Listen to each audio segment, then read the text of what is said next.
So Wizards just posted the first Commander Challenge results after the bannings, and as I expected, I forgot to mention this in the video before, but Fairy Temporal Archmage specifically was the blue artifact deck I was the most worried about because it benefits the most from those artifacts. It gets to ramp really heavy if you get a Soul Ring on turn 1 and another Mana Rock. You ramp up to Teferi, and then you start untapping those things and doing really crazy things. And obviously, I was not the only person that their first impression of, Soul Rings unbanned, let's play Teferi Temporal Archmage. There's a lot of Teferi Temporal Archmage in the top 32, including the first place and the second place.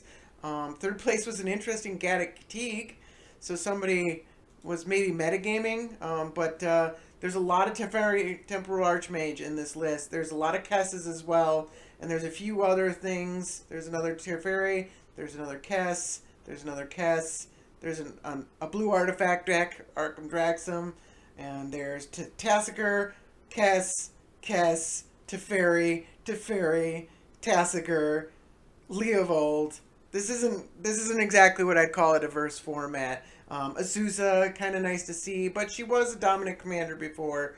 Another Kess. Finally, it's 19th place is Brea, so Brea probably hasn't really benefited that much. It's the high color requirement that Soul Ring doesn't really help her as much. Even though it is an artifact, there's another Kess, there's another Kess. I'm actually surprised at how many Kesses there are, but that makes sense too.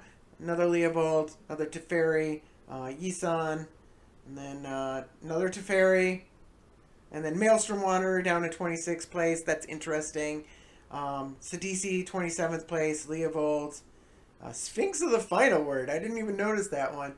So I might actually try some out of these non-Kess, Teferi, Leovold, Tassiger ones, because some of them are actually pretty interesting. And then Prosh down at 32nd place. But the top 8 is dominated by Teferi, and the rest of it is dominated by Kess. And so I think there's still a problem. I don't know. I hope the format irons out at some point. It's still a little early to tell, but I think, maybe people can, find, they can metagame against this, and then, it'll lead to some diversity in format. The blue counterspell deck that I was playing, I think was pretty good against Teferi, but it was bad against Kess. So you have that balance. So I don't know. It seems with Soul Ring available, it seems like Teferi is going to be pretty hard to beat, no matter how you metagame against it. So hopefully people find answers, and it doesn't just evolve into a Kess and Teferi format. But we'll see.